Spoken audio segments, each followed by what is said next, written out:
Hi hello welcome to AK delight. ಎಲ್ಲರಿಗೂ ನಮಸ್ಕಾರ. ನಾನು ನಿಮ್ಮ ಅಕ್ಷತಾ. ಇವತ್ತು ನಾನು ರುಚಿಕರವಾದಂತಹ ಬೆಳಗಿನ ತಿಂಡಿಗೆ ಒಂದು ಮಾವಿನಕಾಯಿಯ ಚಿತ್ರಾನ್ನ ರೆಸಿಪಿಯನ್ನು ನಿಮ್ಮ ಮುಂದೆ ತಂದಿದ್ದೇನೆ. ಬನ್ನಿ ಹಾಗಿದ್ರೆ ರುಚಿಕರವಾದಂತಹ ಈ ಮಾವಿನಕಾಯಿಯ ಚಿತ್ರಾನ್ನವನ್ನು ಯಾವ ರೀತಿ ಮಾಡೋದು ಅಂತ ನೋಡುವ. ಅದಕ್ಕೂ ಮೊದಲು ಯಾರೆಲ್ಲ ನಮ್ಮ ಚಾನೆಲ್ಗೆ ಸಬ್ಸ್ಕ್ರೈಬ್ ಮಾಡಲಿಲ್ಲವೋ ಸಬ್ಸ್ಕ್ರೈಬ್ ಮಾಡಿ, ಹಾಗೆ ವಿಡಿಯೋನ ಫುಲ್ ನೋಡಿ ಸಪೋರ್ಟ್ ಮಾಡಿ. ಈಗೆಲ್ಲ ಮಾವಿನಕಾಯಿಯ ಸೀಸನ್, ಮಾವಿನ ಹಣ್ಣು ಮಾವಿನಕಾಯಿಯ ರೆಸಿಪಿ ಎಲ್ಲ ಈಗ ಸರ್ವೇ ಸಾಮಾನ್ಯ. ಎಲ್ಲರ ಮನೆಯಲ್ಲೂ ಏನಾದರೂ ಒಂದು ರೆಸಿಪಿ ಖಂಡಿತ ಮಾಡ್ತಾ ಇರ್ತಾರೆ. ಹಾಗಿರುವಾಗ ಈ ಚಿತ್ರಾನ್ನ ಕೂಡ ಒಂದ್ಸಲ ಟ್ರೈ ಮಾಡಿ ನೋಡಿ. ಬನ್ನಿ ಹಾಗಿದ್ರೆ ಈ ರುಚಿಕರವಾದಂತಹ ಮಾವಿನಕಾಯಿ ಚಿತ್ರಾನ್ನಕ್ಕೆ ಬೇಕಾದಂತಹ ಮಸಾಲೆಯನ್ನು ರೆಡಿ ಮಾಡುವ. ಮಸಾಲೆ ರೆಡಿ ಮಾಡಲಿಕ್ಕೆ ನಾನಿಲ್ಲಿ ಒಂದು ಮಿಕ್ಸಿ ಜಾರ್ ತಗೊಂಡು ಅದಕ್ಕೆ 1 ಕಪ್ ಆಗುವಷ್ಟು ತುರಿದಂತಹ ಕಾಯಿ ತುರಿ, ಹಾಗೆ ಒಂದು ಅರ್ಧ ಕಪ್ ಆಗುವಷ್ಟು ತುರಿದಂತಹ ಮಾವಿನಕಾಯಿ. ನಾನಿಲ್ಲಿ ಹುಳಿ ಅಂಶ ಕಮ್ಮಿ ಇರುವಂತಹ ನೆಕ್ಕರೆ ಮಾವಿನಕಾಯಿಯನ್ನು ತಗೊಂಡಿದ್ದೇನೆ. ನೀವು ಯಾವ ಮಾವಿನಕಾಯಿಯನ್ನು ತಗೊಳ್ತೀರೋ ಹುಳಿಯ ಅಂಶ ನೋಡಿ ಹೆಚ್ಚು ಕಡಿಮೆ ಮಾಡಿಕೊಳ್ಳಿ. ಇನ್ನಿದಕ್ಕೆ 1 ಕುಮಟೆ ಮೆಣಸನ್ನು ಹಾಕಿಕೊಂಡಿದ್ದೇನೆ, ಹಸಿ ಕುಮಟೆ ಮೆಣಸು. ಹಾಗೆ 1 ಚಮಚ ಆಗುವಷ್ಟು ಹಸಿ ಸಾಸಿವೆಯನ್ನು ಹಾಕಿಕೊಂಡಿದ್ದೇನೆ. ಹಾಗೆ ಇದಕ್ಕೆ ಒಂದು ಅರ್ಧ ಚಮಚ ಆಗುವಷ್ಟು ಅರಶಿನದ ಹುಡಿ. ಇಲ್ಲಿ ನಿಮಗೆ ಖಾರ ಜಾಸ್ತಿ ಬೇಕು ಅಂತಿದ್ರೆ ಕುಮಟೆ ಮೆಣಸನ್ನು ಜಾಸ್ತಿ ಹಾಕಿಕೊಳ್ಬಹುದು. ಇನ್ನಿದಕ್ಕೆ ಒಂದು ಅರ್ಧ ಚಮಚ ಆಗುವಷ್ಟು ಹುಡಿ ಉಪ್ಪು,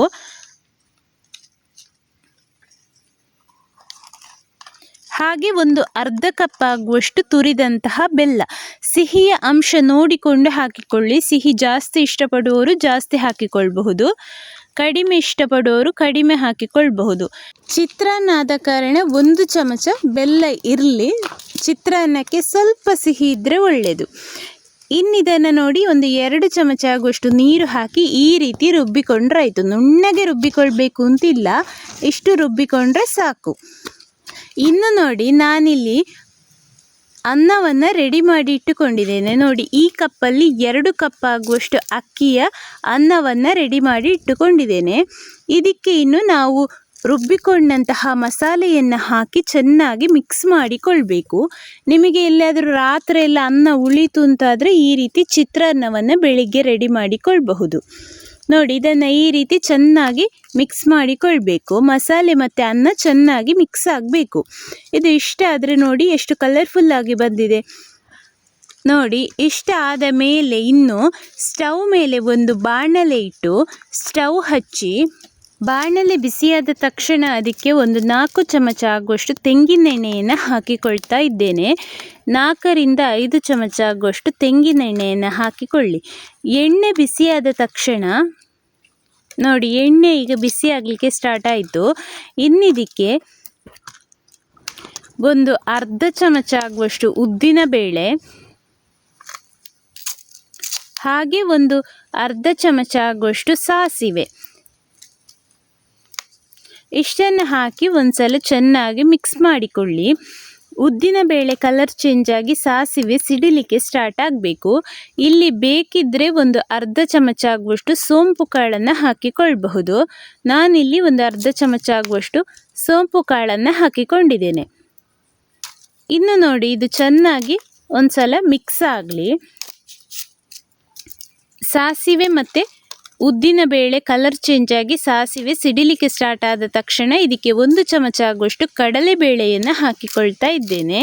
ಹಸಿ ಕಡಲೆಬೇಳೆಯನ್ನು ಹಾಕಿ ಈ ರೀತಿ ಒಂದ್ಸಲ ಚೆನ್ನಾಗಿ ಮಿಕ್ಸ್ ಮಾಡಿ ಪುನಃ ಅದಕ್ಕೆ ಒಂದು 1/4 ಕಪ್ ಆಗುವಷ್ಟು ನೆಲಕಡಲೆಯನ್ನು ಆ್ಯಡ್ ಮಾಡಿಕೊಳ್ತಾ ಇದ್ದೇನೆ. ನೆಲಕಡಲೆ ಚಿತ್ರಾನ್ನಕ್ಕೆ ನೆಲಕಡಲೆ ಹಾಕಿದರೆ ತುಂಬ ರುಚಿಯಾಗಿರ್ತದೆ. ನೆಲಕಡಲೆ ಹಾಕಿದ ನಂತರ ನೋಡಿ ಈ ರೀತಿ ಚೆನ್ನಾಗಿ ಎಣ್ಣೆಯಲ್ಲಿ ಫ್ರೈ ಮಾಡಿಕೊಳ್ಬೇಕು. ನೆಲಗಡಲೆ ಎಲ್ಲ ಚೆನ್ನಾಗಿ ಫ್ರೈ ಆಗಬೇಕು, ಹಸಿ ಇದ್ದರೆ ರುಚಿ ಇರುವುದಿಲ್ಲ. ಈ ರೀತಿ ಎಣ್ಣೆಯಲ್ಲಿ ಚೆನ್ನಾಗಿ ಫ್ರೈ ಆಗಬೇಕು. ಈ ರೀತಿ ಮೀಡಿಯಂ ಫ್ಲೇಮಲ್ಲಿ ಒಂದು 2 ನಿಮಿಷ ಕಾಲ ಈ ರೀತಿ ಫ್ರೈ ಮಾಡಬೇಕು. ನೋಡಿ ಇದೀಗ ಆಗಿದೆ. ಇನ್ನಿದಕ್ಕೆ ಒಂದು 10 ಎಲೆ ಆಗುವಷ್ಟು ಕರಿಬೇವಿನ ಸೊಪ್ಪನ್ನು ಹಾಕಿ ಈ ರೀತಿ ಒಂದ್ಸಲ ಕೈ ಆಡಿಸಿ. ಇನ್ನಿದಕ್ಕೆ ನಾನಿಲ್ಲಿ ಒಂದು 1/4 ಚಮಚ ಆಗುವಷ್ಟು ಹುಡಿ ಉಪ್ಪನ್ನು ಆ್ಯಡ್ ಮಾಡಿಕೊಂಡಿದ್ದೇನೆ. ತುಂಬ ಉಪ್ಪು ಹಾಕಿಕೊಳ್ಳಿಕ್ಕೆ ಹೋಗಬೇಡಿ. ನಾವು ಆಲ್ರೆಡಿ ಮಸಾಲೆಗೆ ಉಪ್ಪು ಸೇರಿಸಿಕೊಂಡ ಕಾರಣ ತುಂಬ ಉಪ್ಪು ಬೇಡ. ಇದೀಗ ಕಡಲೆಗೆ 1/4 ಚಮಚ ಆಗುವಷ್ಟು ಉಪ್ಪನ್ನು ಹಾಕಿಕೊಂಡು ನಾವು ರೆಡಿ ಮಾಡಿಟ್ಟುಕೊಂಡಂತಹ ಮಸಾಲೆಯಲ್ಲಿ ಮಿಕ್ಸ್ ಮಾಡಿದಂತಹ ಅನ್ನವನ್ನು ಈ ರೀತಿ ಬಾಣಲೆಗೆ ಹಾಕಿ ಚೆನ್ನಾಗಿ ಮಿಕ್ಸ್ ಮಾಡಬೇಕು. ನಮ್ಮ ಈ ಕಲಸಿದಂತಹ ಅನ್ನ ಬಿಸಿಯಾಗುವಲ್ಲಿವರೆಗೆ ಇದನ್ನು ಈ ರೀತಿ ಕೈ ಆಡಿಸ್ತಾ ಇರಬೇಕು. ನೋಡಿ, ಈ ರೀತಿ ಚೆನ್ನಾಗಿ ಮಿಕ್ಸ್ ಮಾಡಿ ಅನ್ನ ಬಿಸಿಯಾಗಲಿ 5 ನಿಮಿಷ ಸಿಮ್ಮರಲ್ಲಿ ಇಟ್ಟು ಚೆನ್ನಾಗಿ ಬಿಸಿ ಮಾಡಿಕೊಂಡ್ರೆ ರುಚಿಕರವಾದಂತಹ ಮಾವಿನಕಾಯಿಯ ಸೀಸನಲ್ ಮಾವಿನಕಾಯಿಯ ರುಚಿಕರವಾದಂತಹ ಚಿತ್ರಾನ್ನ ರೆಡಿ ಆಗ್ತದೆ. ಬೇಕಿದ್ರೆ ಮೇಲಿನಿಂದ ಸ್ವಲ್ಪ ಕೊತ್ತಂಬರಿ ಸೊಪ್ಪನ್ನು ಹಾಕಿಕೊಳ್ಬಹುದು. ಒಂದು ಒಳ್ಳೆ ಫ್ಲೇವರ್ ಕೊಡ್ತದೆ. ತುಂಬಾ ಸುಲಭವಾದಂತಹ ತುಂಬಾ ರುಚಿಯಾದಂತಹ ಈ ರೆಸಿಪಿಯನ್ನು ಯಾರು ಬೇಕಿದ್ರೂ ಖಂಡಿತ ಟ್ರೈ ಮಾಡಿ ನೋಡ್ಬೋದು. ಸ್ನೇಹಿತರೆ, ಹಾಗಿದ್ರೆ ಈ ರೆಸಿಪಿ ಎಲ್ಲರಿಗೂ ಖಂಡಿತ ಇಷ್ಟ ಆಗಿದೆ ಅಂದ್ಕೊಳ್ತೇನೆ. ಒಂದು ಲೈಕ್ ಕೊಟ್ಟು ಶೇರ್ ಮಾಡಿ, ಸಬ್ಸ್ಕ್ರೈಬ್ ಮಾಡಿ, ಹಾಗೆ ಬೆಲ್ ಐಕಾನನ್ನು ಪ್ರೆಸ್ ಮಾಡಿ. ಮುಂದಿನ ವಿಡಿಯೋದೊಂದಿಗೆ ಸಿಗೋಣ. Thank you.